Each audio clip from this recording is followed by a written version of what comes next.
Hi, beautiful friends. Welcome to my YouTube channel. My name is Emily, also known as Emily the Mystic. I'm a psychic medium, an Akashic Records reader, an intuitive mentor, a psychic development coach, and an energy healer. And here on this channel, we like to have fun.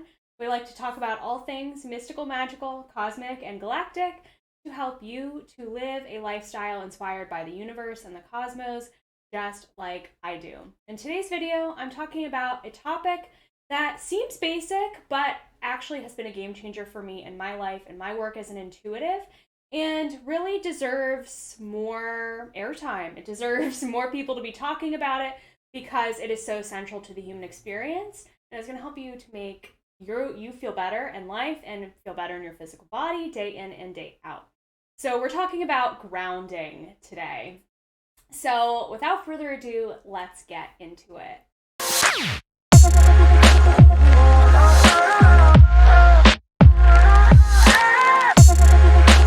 So we're talking about grounding in this video today. So if you're not familiar with the concept of grounding, grounding is the practice and the energy process of connecting your physical body and the energy of yourself, your soul, your consciousness to the earth, to Mother Earth, to Gaia, to the consciousness of the earth and the crystalline grid structure of the earth. So when you are grounding your energy, when you are grounded, it makes you feel so much better on a day-to-day basis. So we are really we're human beings, right? We are meant to be here. We chose to be here to embody the miracle of the human experience. So you chose to be in a physical body for a reason. You chose to be here at this time for a reason. And with that in mind, fully embodying and being in your physical body means coming to this awareness that your body needs to be grounded and needs to be centered and connected to the earth at all times. We are not meant to be floating around up in space all the time, like embodying the upper chakras and just being airy-fairy and super floaty. There are a lot of spiritual leaders out there who really just, when you talk to them, you can kind of tell that they're not here, they are up here. And it can make it hard to relate to them. It can make it hard to understand what they're talking about. So I like to keep things really approachable and grounded in my work. And that's why it's so important for us to talk about grounding today and connecting with Mother Earth, because again, we're embodying the human experience. We have a human body. We are here to appreciate it and love it and make the most of it. And grounding can really help you to do that. So grounding to me is all about connecting to the energy of the lower chakra system, the lower chakra energy centers. So that being your solar plexus, your sacral chakra, and your root chakra. So if you're not familiar with the chakra energy system, we all have 7 major chakras. And these chakra energy centers represent different aspects of your life. And when they are blocked or not flowing, it can make moving through your life feel sticky. It can make things come up for you. Life just doesn't feel as easy and smooth and free and so forth. So when we're referring to your solar plexus, that's located at your belly, your sacral at your lower abdomen, and your root chakra at the base of your spine, those lower chakras are responsible for being the energy centers to ground you to the earth. You also have what's known as an earth star chakra, which is located out of the 7 chakra system, but it is an important chakra to recognize because it connects and grounds your energy to Mother Earth.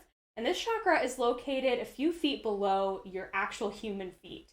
So it's part of your aura, it's part of your energy body, but it's located far below you, and its purpose is to help ground your energy. So grounding our energy helps us connect to the energy of our lower chakras, allow the energy to flow there and move there more easily and freely, connect to our Earth Star chakra, which can help us connect to Mother Earth and connect to the world and connect to the consciousness of Mama Gaia. So what are some symptoms of being ungrounded? How can I know if I'm ungrounded? or not grounded in my physical body, what does that feel like? So, and of course, these can be symptoms of other things too. So, this is not a medical diagnosis. But if you have some of these things regularly coming up for you, I really want you to think about grounding and what it means and how you can embody the grounding practices that I'm going to share with you more so on a day-to-day basis. So if you're often really up in your headspace, if you're an overthinker, if you're a worrier, if you're very fearful of what can go wrong and you're a catastrophizer and you're always worried about the next thing or you're panicking about something, but you're not here in the present moment because you're always thinking and always worrying and always fearful, trust me, that used to be me. I've been there. That is a big symptom that your energy is not grounded, that you're living in your upper chakras in your headspace, and you're not living in your body in your lower chakras. You could also just feel really floaty and out of it. Maybe you have trouble concentrating. Maybe you are trying to read a book and you have to reread the same paragraph 3 times because you can't digest the information. Or you have trouble watching a movie or focusing on something for a longer period of time.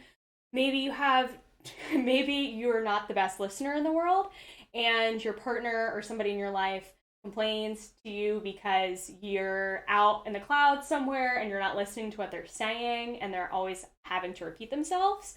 You might also have trouble with memory and remembering recent past or short-term memory and remembering where you put things, what you were going to do, and, trouble remembering things on a daily basis. You might also have trouble sleeping. Might be hard for you to fall asleep at night, stay asleep at night, and just trouble feeling comfortable in bed.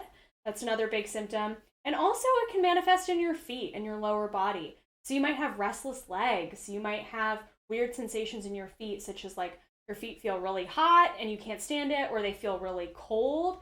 It's called Raynaud's syndrome, where your feet are really cold all the time and they feel heavy. Pins and needles in your feet, weird sensations in your feet. Those are all signs that your energy is not very grounded and you need to ground your energy. We're going to be talking about that in a little bit. So why is grounding so important besides embodying the human body and the physical experience? Why am I talking about this? So grounding allows you to be present and centered and at ease in the present moment. It allows you to be here in the here and now and not anxious about the future and not fearful of what has happened to you in the past, that it could repeat itself. You are mindfully in the present moment, which is so important because that can help you to live life from a flow state, from a state of ease and joy and freedom, and not from a state of worry and fear and panic. So being grounded allows you to be more present in your life and with the people around you and bring more joy and more ease and more relaxation into your life. And again, it helps us to release a lot of the overthinking, the anxious worrying, the thought spirals, the fearfulness, the fear of things going wrong, fear of the future, worry about the past, shame and guilt about the past, all of those things. Being grounded helps you to release a lot of that. It also can help you with your intuition. So normally we think about our intuition being located in the upper chakras. So our crown chakra and our third eye chakra is where we really think about as being the seat of our intuition. But in reality, you're not accessing your full potential as an intuitive if you are ignoring your lower chakras and connecting to your physical body. Because the physical body can actually really share intuitive insights with you. It can help you to learn more about yourself and recognize what's going on with other people in your life. And you're also missing out on a lot of signs that you might be seeing in your physical world, in the world around you, when you're outside, and so forth.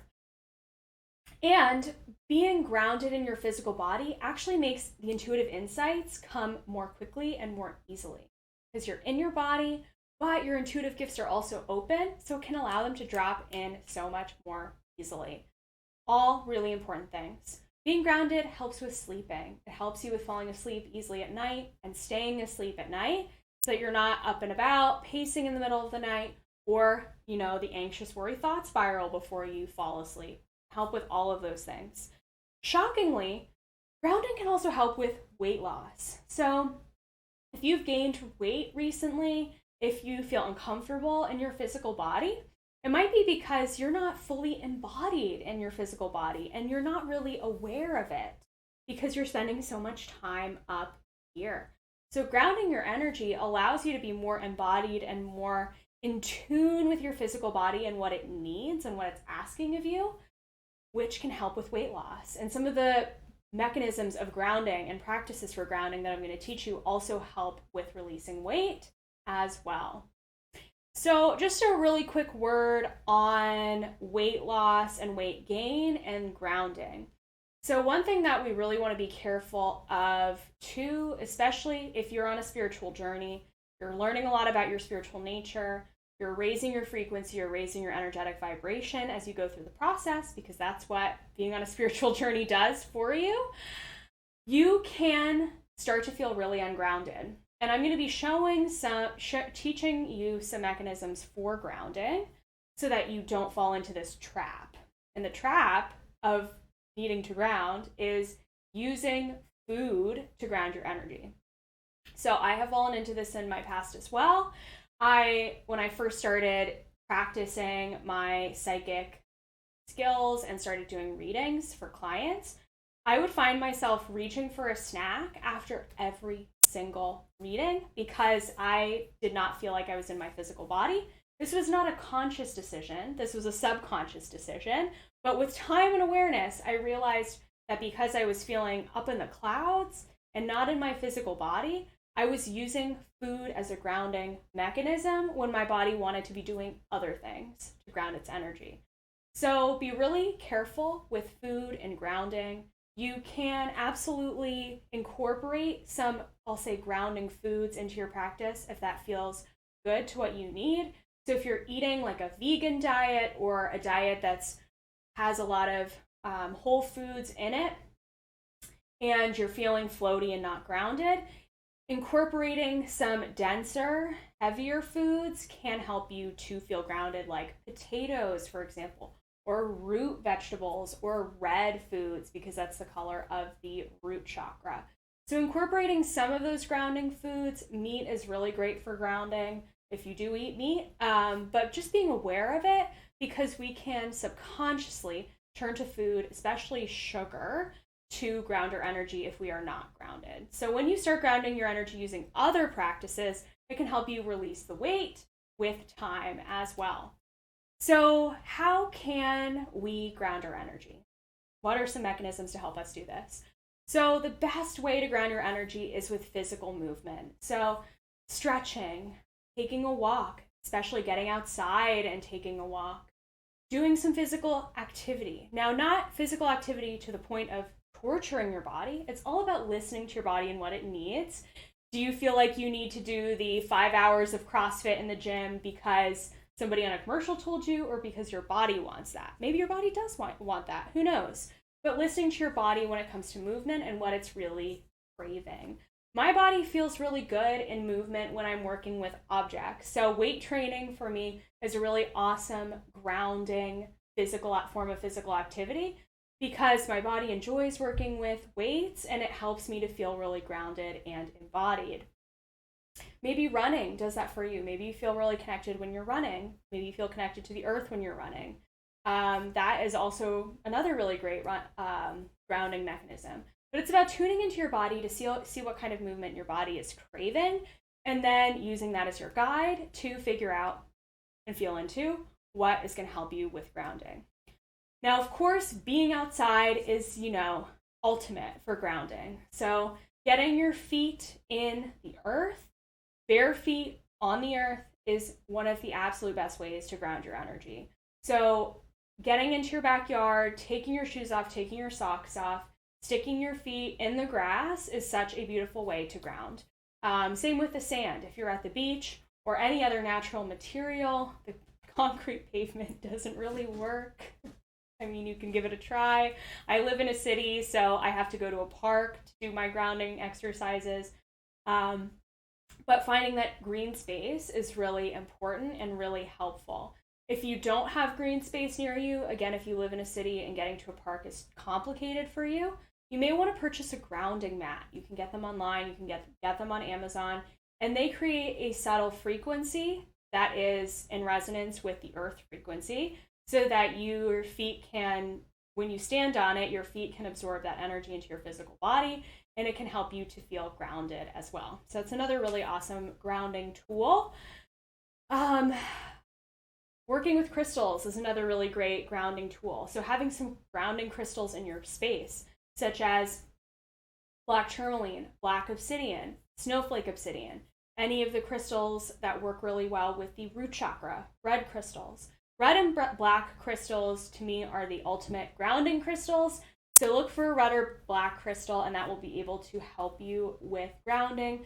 You can wear one on a string, as a necklace. That can really help you feel grounded during the day. Even just touching one can feel really helpful during the day. Another thing is, if you are a very kinesthetic person, if you really like to, work with your physical body, especially if you're like me and you like working with objects, I really encourage you to have a crystal or some other weight that you can hold on to help you with grounding. So when I'm doing my meditation, I like to hold on to a crystal, or when I'm doing personal work, or when I'm working with a client, I like to hold on to a crystal because it's a gentle reminder to keep me in my body and to keep me from floating away into, who knows, space and time. So holding on to something, holding on to an object, can also be a really helpful mechanism for grounding. Weighted blankets also can be really helpful for grounding and grounding your energy. And finally, grounding meditations are also really helpful. If I haven't already at the time of watching this video, I'll be releasing my signature grounding meditation to this YouTube channel as well. I do a grounding meditation every single morning, first thing before I start my day. And it is really key for me to kick off my day, be embodied in my physical body, and move throughout the rest of my day and feel good and feel in the present moment and be embodied in the present, basically, and not worried about everything else. So when to ground your energy, I recommend doing grounding practices every single day. So when you wake up first thing in the morning, getting some movement in. So maybe that's dancing, maybe that's exercising, maybe that's taking a walk, doing some stretching. Then doing a grounding meditation as well as part of your morning routine is going to be really helpful. If you're having trouble sleeping, grounding yourself before bed at night is going to really help you with that as well. And whenever you need an extra boost. So if you're feeling really spacey and floaty and out of it or panicky, doing your grounding rituals will really help you to get out of that headspace. And if you're working with your intuitive gifts, if you're practicing intuitive, or if you're, just starting to work with your spiritual gifts and meditate, you may want to incorporate a little grounding meditation at the end of your meditative practice or at the end of a reading for a client to really center yourself so that you're not floating away for the rest of the day. Because I've had experiences where I haven't done the grounding work at the end of a reading, and I was sharing earlier that I would turn to food. There were times where I wouldn't do anything and I would feel dizzy after doing this type of work. So really using these practices that I've shared with you is going to make a big difference in your life, how you feel in your physical body, and that's going to radiate to everybody around you and to your whole life in general.